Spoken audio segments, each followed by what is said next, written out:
MQM की तारीख में सबसे बड़ी राब्ता कमेटी जो है वजूद में आ गई है। इस कमेटी में 65 मेंबर्स आ गए हैं और मजीद कहा जा रहा है कि मजीद इसमें मेंबर्स की शायद गुंजाइश निकाली जा रही है, चूंकि 3 ग्रुपों का मर्जर करने के बाद अब तमाम ग्रुप्स की ख्वाहिश है कि ज्यादा से ज्यादा लोग जो है वो इस राब्ता कमेटी में आज शामिल हो। इस पर बात करने के लिए हमारे साथ मौजूद हैं शुजा, सीनियर सहाफी और खासकर एमकेएम और कराची की सियासत में काफी गहरी नजर है।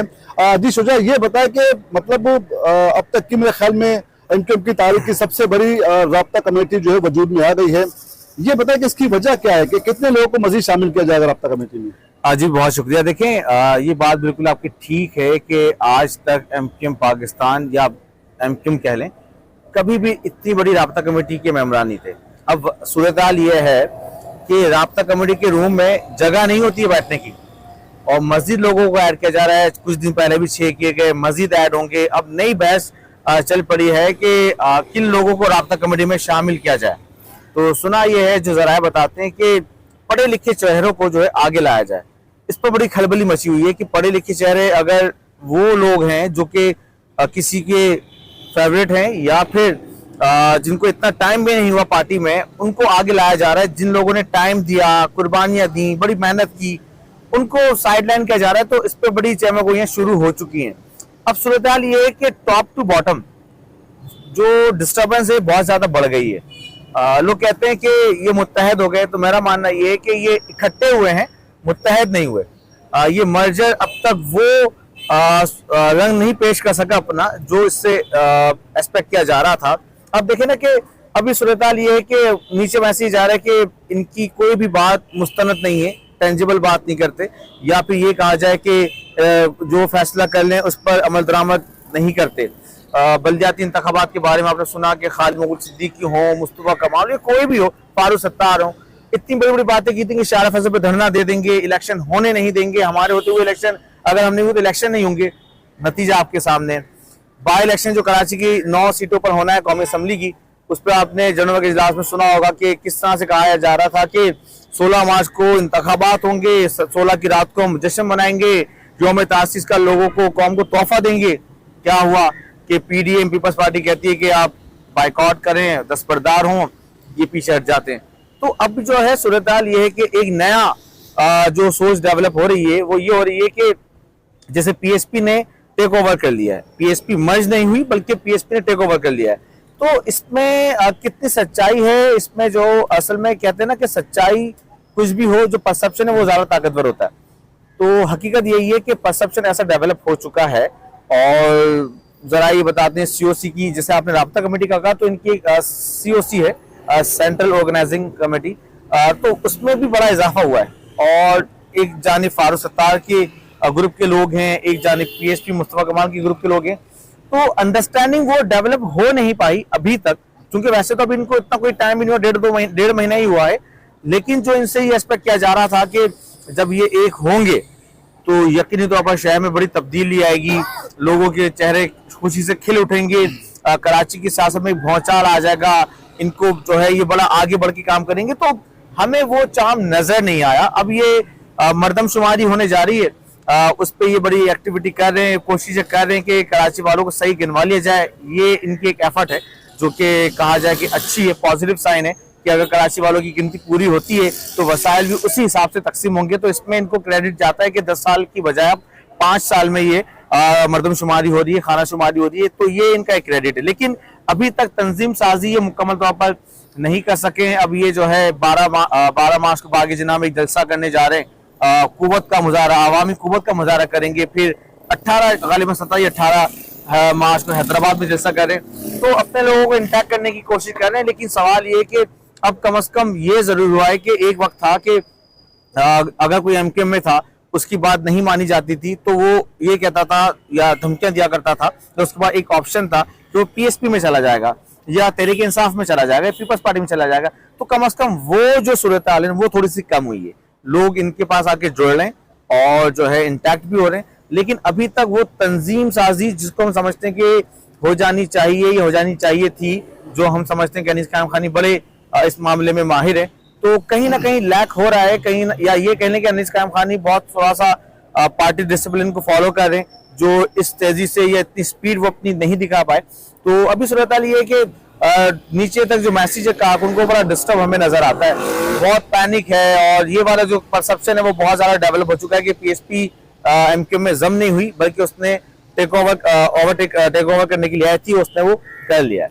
अरे शुजा, ये जो आपने कहा ना कि बिल्कुल कारकुनों में भी गैर यकीनी सूरत हाल अब भी मौजूद है, फिर आवाम में किस तरह जाएंगे? क्योंकि एमक्यूएम की रिवाइवल की बात हो रही थी कि जो एमक्यूएम पहले थी, आज से चंद साल पहले दोबारा से एमक्यूएम को उसी डगर पर लाया जाएगा। तो जब कारकुनान में खुद गैर यकीनी सूरत हाल मौजूद है, तो फिर आम आवाम में किस तरह जाएंगे? तो इनके क्या मकासद पूरे होंगे आपके ख्याल में? देखिए, आवाम में जाने की अभी एमक्यूएम या किसी भी सियासी जमात की कोई पोजीशन है ही नहीं, सिवाय तहरीक इंसाफ के, क्योंकि महंगाई ने कमर तोड़ रखी है और किसी के पास कोई ऐसा मैनिफेस्टो नहीं है या स्लोगन नहीं है जिसके पीछे आवाम खींचे चले आए।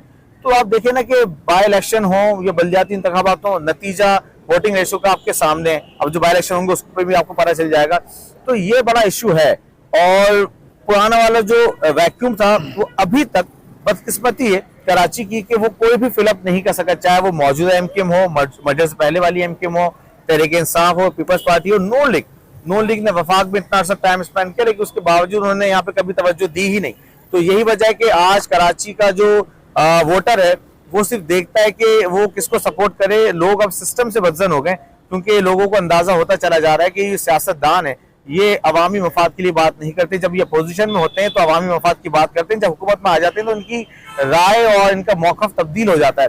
तो अवाम बहुत ज्यादा बदजन हो चुके हैं। अब अवाम जो है इंकलाब की दुआएं तो देते हैं, लेकिन ये भी हमें यकीन है कि इस मुल्क में इंकलाब कभी आएगा नहीं। बिल्कुल, यूं लग रहा है कि इतना सब कुछ होने के बावजूद भी इंकलाब के जरासीम इस खित्ते में शायद नहीं पाए जाते, इस वजह से लोग नहीं निकल रहे।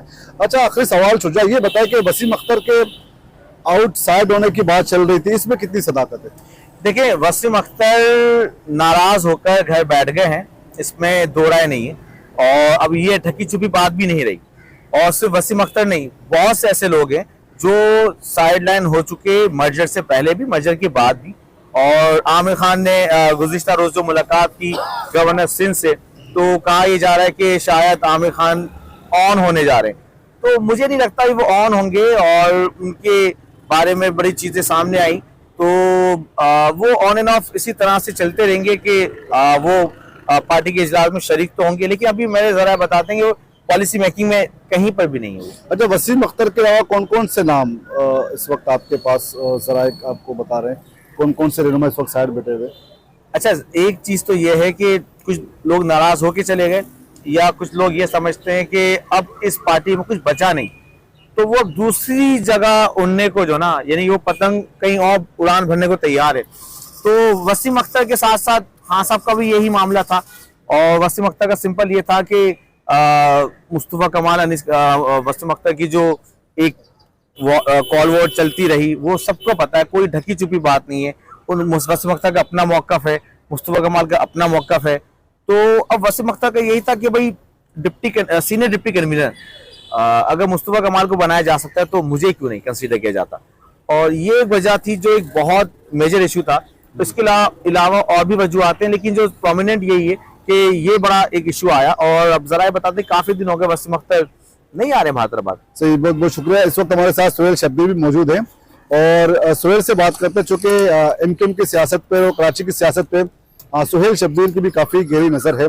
सुहेल, ये बताया कि वसीम अख्तर और बाकी रहनुमाओं के साइड होने की क्या वजह बताते हैं आप? देखिए, जिस तरह शुजात कुरैशी ने बताया, वजूहात तो बज़ाहिर यही नजर आती है कि वसीम अख्तर जो है वो सीनियर डिप्टी कन्वीनर ना बनाने के ऊपर नाराज हुए हैं, लेकिन उसकी और भी बहुत सारी वजूहात ये हैं कि एमक्यूएम की जो इस टाइम तंजीम थी उसके मामलात वसीम अख्तर देखते थे। I am right? तो वसीम अख्तर अनीस कायम खानी के आने के बाद वाला चैप्टर क्लोज हो गया। पॉलिटिकल मामला फारूक सत्तार देखेंगे, दीगर मामला मुस्तफा कमाल देखेंगे, तो वसीम अख्तर कहीं ऐड नहीं हो रहे। सही। तो वो कहते हैं ना कि जब कोई ऐड नहीं हो रहा होता तो खुद ब खुद माइनस हो जाता है। तो वसीम अख्तर बेसिकली यही है कि उनको उनका क्लैबर उनको इजाजत नहीं दे रहा कि वो मुस्तफा कमाल के अंडर में काम करेंगे, क्योंकि अगर वो कन्वीनर खालिद मकबूल है, सीनियर डिप्टी कन्वीनर मुस्तफा कमाल है, senior deputy convener Farooq Sattar है, और अगर इनको राब्ता कमेटी का रुकन बनाया जाता है तो फिर मुस्तफा कमाल इनको ऑर्डर करेंगे। तो ये वाला ज्यादा मामला जो है टकरा है। एक पर्सनैलिटी क्लैश है। फिर उसका उनका एक मौकिफ ये है कि अगर उनको एज मेयर कराची वापस लिया गया है कि भाई मेयर कराची, तो इसलिए सीनियर डिप्टी कन्वीनर तो मैं भी मेयर रह चुका हूँ, और अगर उनको पार्टी की अपनी पार्टी जम करने के ऊपर दिया गया तो भाई मैंने कुर्बानियां दी, मैंने क्या गुनाह किया है। तो ये वाली चीजें हैं थोड़ी सी। अच्छा, क्या आप समझते हैं कि ये इंटरनल कुछ कॉन्फ्लिक्ट की वजह से क्या एमक्यूएम परवान चढ़ पाएगी या फिर इसी तरह दोबारा से उठ लाएगी? एमक्यूएम को परवान चढ़ना अभी इतना आसान नहीं है। पिछले 15 साल का ये गैप है जो एमक्यूएम मुसलसल लूज करती हुई आ रही थी, और पिछले 2 महीने पहले तक लूज करती हुई आई है। अब आप एक समझेंगे कि 2, 2.5, 3, 4 महीनों में ही एमक्यूएम दोबारा से परवान चलना शुरू हो जाएगी। इतना आसान नहीं है। लोगों के पास जाने के लिए भी इनके पास कोई जवाब नहीं है, कोई नैरेटिव नहीं है कि क्या लेके जाएंगे। तो कोशिश ये लोग कर रहे हैं। अनीस कायम खानी आए हैं अब, क्योंकि सबसे ज्यादा मसला ये हो रहा था कि पिछली जो एमक्यूएम थी मर्जर से पहले, नो डाउट ना तंजीमी सतह पर, ना मीडिया की सतह पर, ना पॉलिटिकल साइड पर, ना कोई एस्टेब्लिशमेंट से डीलिंग की साइड पर कोई मजबूत लोग नहीं बैठे हुए थे। कोई आ रहा था, जा रहा था अपने टाइम से, सब अपनी अपनी सीटों को एंजॉय कर रहे थे। अब थोड़ा सा जब से अनीस कायम खानी आए हैं तो ये दोबारा से जान डालने की कोशिश कर रहे हैं, लेकिन अभी तक वही शुजात वाली बात है कि वो माहौल नहीं बन पा रहा। कारकुन एक दूसरे को अभी तक एक्सेप्ट नहीं कर पा रहे। जो सीओसी का इन्होंने जिक्र किया, सीओसी के अंदर पीएसपी के डायरेक्ट 22 अफराद शामिल किए गए। 22 अफराद ये, और सीओसी एमक्यूएम के पुराने लोग अपने, और फिर फारूक सत्तार ग्रुप के लोग। तकरीबन 50 से ज्यादा लोग तो सीओसी में हो चुके हैं, और 70 के करीब 60 के करीब राब्ता कमेटी के रुकन हो चुके हैं। तो ऐसा लग रहा है एमक्यूएम में 3-4 कारकुन रह जाएंगे, सब ओहदेदार होंगे, कारकुन होंगे, और ये अकेले सब राब्ता कमेटियां बनी बैठे होंगे। बस तो फुल हो गई है मेरे ख्याल से। मुझे ऐसा फील होता है इनका वफाकी काबीना से मुकाबला चल रहा है।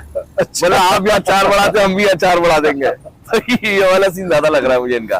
नहीं, लेकिन तो ये बताना सुहेल, इसमें तो इनके मकासद पूरे होते हुए अब तक नजर तो नहीं आ रहे। कारकुनान को दोबारा एंगेज करना, पब्लिक में जाना दोबारा एमक्यूएम को, क्योंकि इलेक्शन भी सर पर अगर देखा जाए, अगर इलेक्शन इनकेस अगर जनरल इलेक्शन होते भी हैं, ज़मीनी इलेक्शन तो बिल्कुल पता नहीं चल रहा कि होंगे नहीं होंगे, बार बार डिले हो रहे हैं, लेकिन हम इंतखाबात तो होंगे। भाई खबर देंगे आपको। ज़िमनी इलेक्शन देखे, वो किसी की फरमाइश पे उन्होंने ज़िमनी इलेक्शन से पीछे हटे। और देखे सबसे मेन चीज मैं आपको बताऊं, जब शुजात ने एक बात की, वो आपने शायद नोट की, एमक्यूएम की बात का वजन खत्म हो चुका है। एमक्यूएम अगर ये बोलती है ना कि हम कल कराची शहर में एक बड़ा एहतजाज करेंगे, तो आप यकीन करें कल सुबह 12 बजे का अगर वो टाइम देते हैं ना, तो दिन 11:30 तक इंतजार करेंगे कब इनको पास कॉल आएगी और ये पीछे हट जाएंगे इससे। मतलब इतना वजन खत्म हो चुका है। आप बातें बड़ी बड़ी कर जाते हैं, वही इमरान खान की तरह जेल भरो तहरीक की बातें कर रहे होते हैं, और आपके पास 4 कारकुन नहीं होते पीछे। आपने बात की फवारा चौक पर एहतजाज करने की, आपने बात की 10-1 है ना, 10-1 का जो है वो अगर वापस नहीं लेते तो हम यूं कर देंगे और वो कर देंगे। आपने बोला शाह फैसल ब्लॉक कर देंगे, आपने बोला कि हम बलदियाती इलेक्शन में हिस्सा जो है वो लेंगे। आपने 10 बजे तक ये खबरें चलवाई, रात के 1 बजे आके आप ऐलान कर देंगे हम नहीं लेंगे। मतलब आपकी बात का वजन खत्म हो चुका है। सबसे पहले एमक्यूएम को जरूरत इस बात की है कि अपनी बात का वजन कायम करे, कि अगर हम कोई बात बोल रहे हैं तो हम उस पर कायम रहेंगे। हाँ, अगर हम उससे पीछे हटेंगे तो उसकी मेजर जस्टिफिकेशन होगी। ऐसा नहीं है कि आप अंधेरों में तीर चलाएं और कोई अननोन कॉल आए या फिर कहीं से आप खुफिया मुलाकात करके आए और आके बता देंगे भाई अब जो है ना वो हम फवारा चौक पे एहतजाज नहीं करेंगे। मतलब ऐसा अब नहीं चलने वाला। लोग बहुत बाशऊर हो चुके हैं, सोशल मीडिया ने बहुत लोगों को दिमाग दे दिया है।